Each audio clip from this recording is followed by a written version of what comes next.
When Graham and Jeff first started out, it was just two friends doing their best in an actual tool shed in Graham's backyard, brewing beer strictly out of a passion that rivaled means. Now, with a staff of 35, they've added a new member to their team, Natasha Peiskar, a certified Cicerone with her eyes on mastery. She would be the first in Alberta to ever attain such a lofty goal. Join me as we learn about the challenge of becoming a Cicerone and find out what could have been if she had never discovered her love of craft beer. Do you remember your first beer? No. You don't remember your first beer? No. Do you remember your first craft beer? Yes. What was it? It was by a brewery in California called Pizza Port. Pizza? Pizza Port. Wicked. I was on a trip in 2010 with my now husband, and we'd gotten off the plane, went to go grab pizza, and he's like, this is the best. And I was like, hey, I'm going to go freshen up. Yeah. And I was like, order a beer for me. I come back, there's a beer that's about this tall on the table. I was like, oh, okay. And it was an amber ale, and I absolutely loved it, and I ended up having a second one. So what were you drinking at the time before you had that craft beer? What was your go-to beer? Probably white wine, cider. Oh, so you didn't even really drink spirits. beer? Not too much. MGD, maybe? Yeah. Yeah. So how much of an impact did that beer have on you? Do you remember it, and clearly it's Definitely. kind of, do you think that one experience shaped your life, or? Well, it shaped the past 8 years of my life for sure. It's from there on, it was kind of, my husband really liked craft beer, and so we went and explored different breweries and tried flights, and anytime I didn't like a beer, I could just pass it across the table. Perfect. A little 5-ounce sample. No, Perfect. I'm not going to finish I'm not a that fan one. of that. What didn't you like while you were getting started? What kind of beers did you not like the flavor of? IPAs, definitely stouts, porters, that sort of thing. Yeah. I don't drink coffee, so some of the roasted characteristics in porters and stouts threw me off a little bit. That makes sense. I'm a huge black coffee guy. Yeah. So a stout is the It's ideal like the beer. mecca of beer for you. Yeah. Absolutely. I'd like to know what a Cicerone is. I mentioned Cicerone to people and their eyes go very blank. What is a Cicerone first and foremost? Yeah, so basically a Cicerone is the beer equivalent of a sommelier. So what a sommelier is to wine, a Cicerone is to beer. And it's actually, the Cicerone program has been around for over 10 years. They just celebrated 10 years. It's new. Yeah. That's new. It's relatively new, but it is one of the fastest growing certification programs for professionals in the beer industry. What does having the Cicerone rating do? Are there any positions that require having that, or is it just a really nice thing? Is it just helpful? I think at the moment it's kind of a helpful designation, but as the craft beer industry grows, it's really setting apart professionals who know their shit. Yes. So there's 4 levels. You start with an online exam for the first level. The second, third, and fourth level move to progressively harder written and tasting and practical exams. How hard is it? What's a typical test like? It's very challenging. I'm currently a certified Cicerone, which is level 2 of 4. Oh. I've actually passed my written section of the advanced, it's a 9-hour examination day. Yeah, it's crazy, and it's all self-study. There's no, like, Fine Vintage puts on WSET courses. There's nothing like that yet for the beer industry, for the Cicerone programs. Yeah, so it's a lot of self-study. You need to really immerse yourself in the industry, find a good mentor, find a good study group. It's quite challenging. That's outrageous. Yeah. In one day, you do a 9-hour test. Yeah, so you start off in the morning with a written exam. There's about 100 multiple choice questions and 4 essays. Then you move into and during that time you're given a time slot where you go up and you do a 15-minute oral section with the Master Cicerone or the founder of the program. So quite intimidating.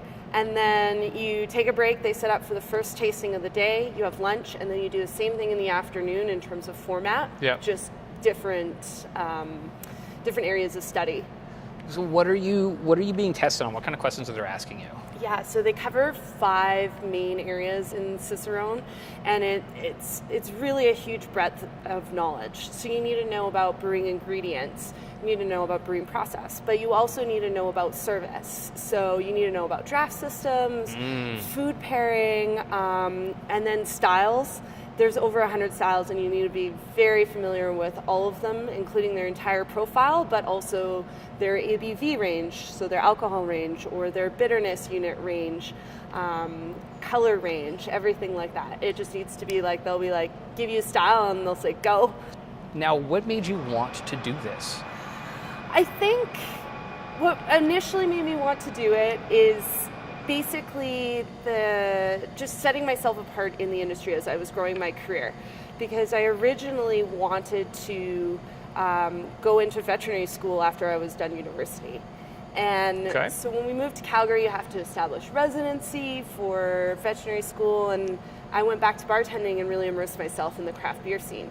So as I found that I really loved it, I wanted something that was going to set me apart as an employee. Do you have any regrets not being a veterinarian?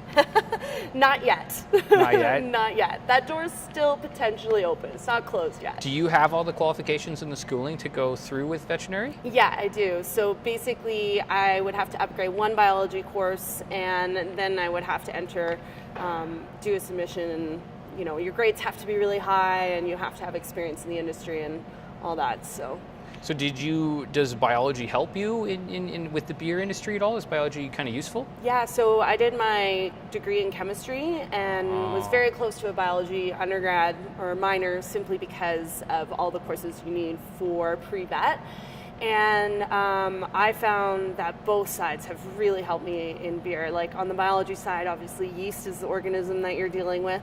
And then in the chemistry side, anything from like the hop oil reactions, like how you're creating bitterness in beer, how sulfur compounds are coming about and stuff like that. It's been really helpful understanding the science behind it.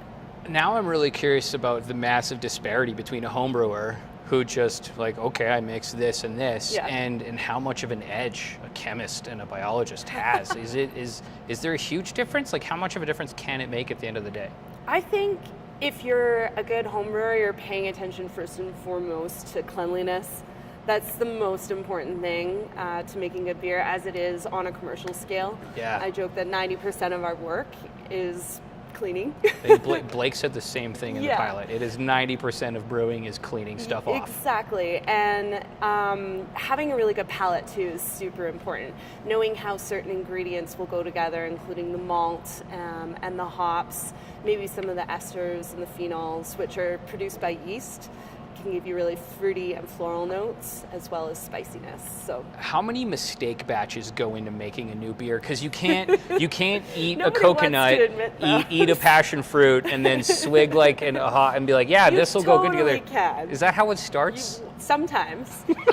Like when we're making casks, we'll often take a little bit of the beer and do an infusion and see how those flavors mesh together. If they'll float above or hide behind. And then when you're homebrewing or on a commercial scale, you can always like taste the grains and see what sort of characteristic is coming out of those grains. And then of course there's a huge database for both commercial and homebrewers of previous batches that people have done, whether or not they've sent them to competition, how they've done their feedback from other mentors in the industry, other brewers in the industry. And this industry is amazingly symbiotic and supportive. It's crazy cool. You can phone someone and say, I'm thinking about trying this. I heard you guys did something similar. And they won't tell you to go away.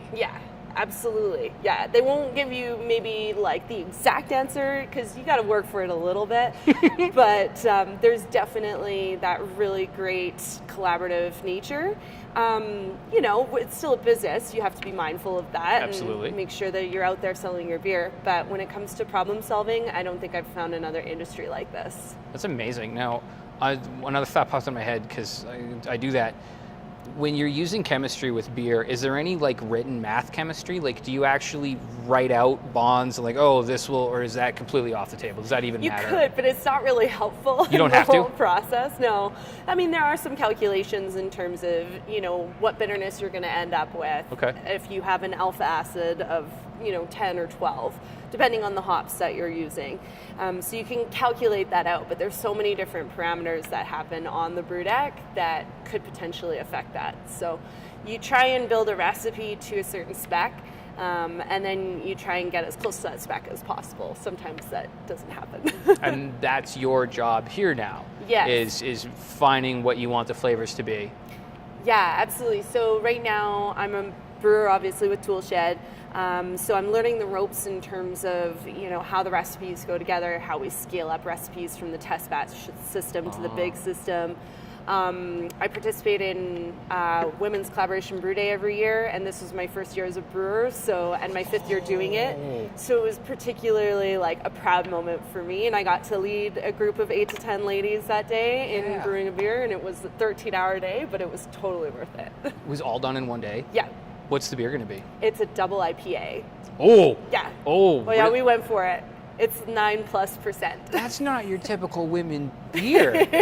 Absolutely, yeah. But even when you say that, it's kind of funny because it shows, there still is disparity in the industry, with it being a male-dominated industry.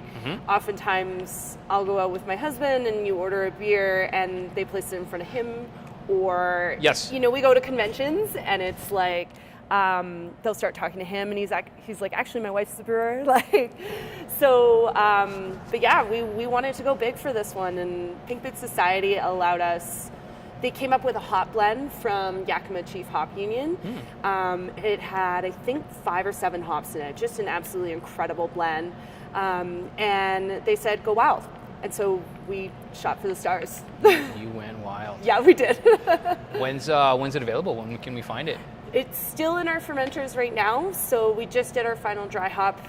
We had 2 dry hops actually. So it's going to be a monster. But that's right in the nose, We're really excited. It's smelling fantastic. It's tasting great. It's kind of a sneak up on you beer. I have a feeling people aren't going to realize it's 9+% and maybe get into it a little bit. But yeah, so that should be available, I would say, 2+ weeks from now. And then we're doing a big tap takeover at Craft 10th with all the different versions. There was over 10 breweries in the province who took part in this. Oh, everyone will be at the... Yeah, so they all made different beers, and Craft is doing the tap takeover on May 28th to showcase them all. May 28th, Craft, which location? On 10th. Craft on 10th. Yes.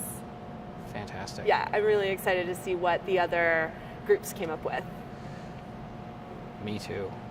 Me too. So what do you think 18-year-old Tasha would have to say about what you do for a living now? Oh man, I'm trying to think back to what I was doing when I was 18. I had just moved to Vancouver, very small craft beer scene there at the time. Probably wasn't even on my radar.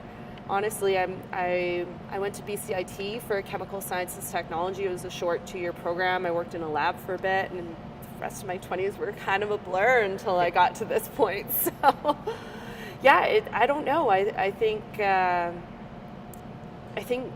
18-year-old me would say, put any insecurities aside and just follow your heart and follow your passion. And I know that sounds super cheesy, but it's true. I was like, I have to be on this path and I have to be successful, and this is a measure of success. And even myself, I've changed careers within the craft beer industry to become a brewer now, and I think I've really found some place that I'm passionate about and I really fit, and it's super awesome. I was so thrilled when I heard what you were doing here. Thank you. Oh, no problem. Yeah. Now, the Cicerone training, it sounds really hard. Is there ever a time when you wanted to quit? Have you had a moment where you said, yes. this is stupid? Yes. So, I usually, my husband can probably attest to this, but I usually have a little breakdown right before the exams. It's about 4 days out. He has it down to a science. And, but I've taken the advanced Cicerone twice now, and we'll be going for my 3rd opportunity to pass the tasting portion of the exam, and then I'll have my full advanced certification, hopefully in May. And so because I only have to focus on the tasting section, I think that I have a really good shot this time around. But there's definitely sometimes studying where I'm like, how am I going to remember this? 100 different styles in their ABV ranges. Like, what? How? And I found a really supportive group of people who were studying, whether for their certified level or their advanced level as well. Shout out to Kevin Reichsteiner from JWeb, super rad. And even if I didn't get it the first time or the second time, it never crossed my mind to quit. I'll eventually really want to go on and try for that Master Cicerone, because why not? There's only, I think, 14 or 15 maybe in the world now. Yeah. Oh my goodness. So I want to get there. And how many entry level? Do you know how many first level Cicerones there are? I'm not entirely certain. I think it's in the tens of thousands for the certified beer server, which is the first level. I'm completely unsure of the second level, but I know for the third level, I believe there's 71, advanced is 71, I believe, in the world.